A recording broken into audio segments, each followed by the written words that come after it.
For me, is to know who I am. Growing up in Singapore is a mixed spot of people. What is so special about Singaporeans? A lot of people can't tell. Then who are we? Knowing your tradition, your heritage. Make me sort of think about myself, my roots, where I am from, and what about me is from my roots. And you know that your way of doing things, your disciplines, your principles in life. And what about me is actually the new things that I've acquired since I was born. Puppet comes from different places. Let's say Sun Wukong. If it's handmade in a certain district, you have these features because these features are what this district likes. But when in another hands of another puppet master from another place, the features are different. And so puppet making have a lot of craft skills inside, and to combine them together and make a puppet out. Paper Monkey have a lot of different styles of puppets, so through working with them, I learned a lot of different types of puppets.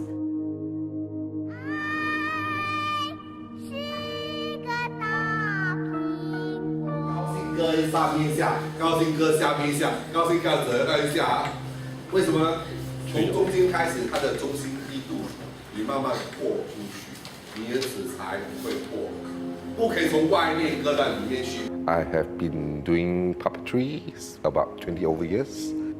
When I set up Paper Monkey, I was hoping that to do quality children's performance. So many years I felt that there are not many good children's companies in Singapore to impart moral and also our culture, our heritage to them. When I was young, training to be a performer on stage, Ben has taught me about puppetry before. I've went through a course with him where we make puppets and perform with them. I've been doing a lot of work in the arts, entertainment scene, technical aspects especially.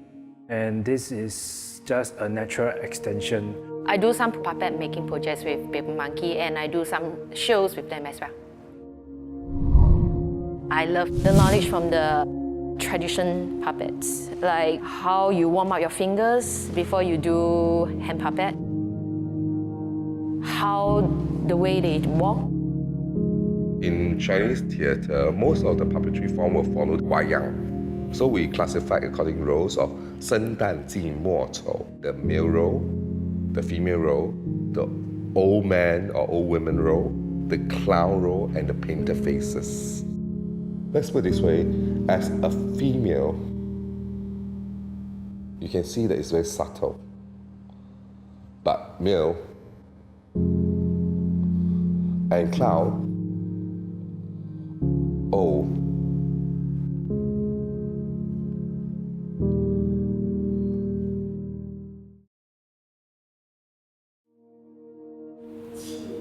Paper Monkey is a company that it is rooted in tradition, but it also doesn't hesitate to embrace the future in using new technologies and methods.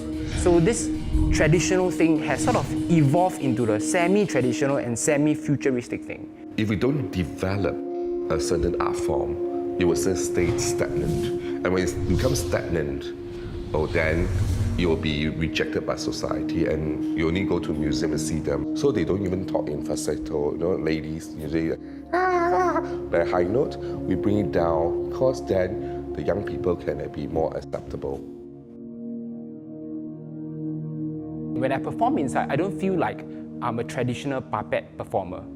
I am using the traditional techniques and using the traditional methods and style, but they also use a lot of videography, and they also use projection. And because of that, it doesn't lose its traditional side, but also it is able to progress into the future. And this struggle between tradition and future is something that theatre artists has always struggled with, and Paper Monkey has done it well.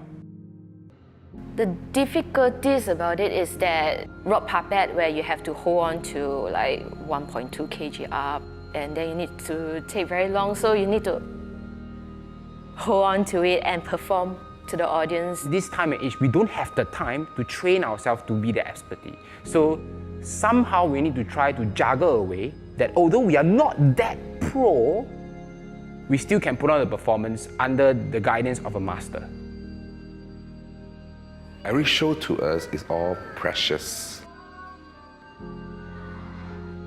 It's when we finish a show and children watch it and they laugh, over the months of training, over the months of toying over rehearsals, getting into theatre, and then at the last moment when the curtain just come down and you just have this heartwarming feeling that you brought Joy of bringing the puppet to life and to the audience, that will be the reason why. Number one, it's not for kids. Number two, it's not for grown-up either. Then who do you belong? It's just anybody who loves puppets. For young people, looking at traditional stuff, we may always think that it is not related to us because it is slightly slow paced compared to our lifestyle now. We are all humans, and humans has this need to imagine. Now, in this new technology, the imagination is brought into us. We have CG effects, we have things, explosions and all, which in the past weren't possible.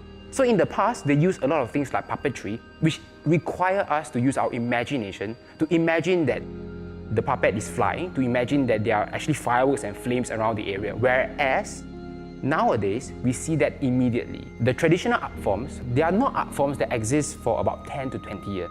They are art forms that exist for centuries. There is a reason why they exist for centuries. The main thing is to ask yourself, when you are chasing something that you love, that you like, what do you like so much about it? And how does it apply to the things around you? For example, for us, we are always focusing on traditional puppetry. Why? Because it's actually very near to us from our rich cultural heritage. In Singapore, we have so close proximity to the Chinese culture, to the Malay culture, Indian culture. Why not start with something that is close to home, your background, your cultural background? When we start doing puppets, right, a lot of you would say, it's for children. But it's not. There are much more in it. It actually can be quite adult. So I hope that you would give this puppetry a chance. And in fact, give tradition a chance. Not all traditional art forms are boring. Using the traditional knowledge, hold on to it, and put your own knowledge inside, combine together, and it might create different types of thing you'll never know. So if you take your time, to just spend a bit more time there, you'll realize its beauty and you'll realize the importance of why it has to exist in every age and time.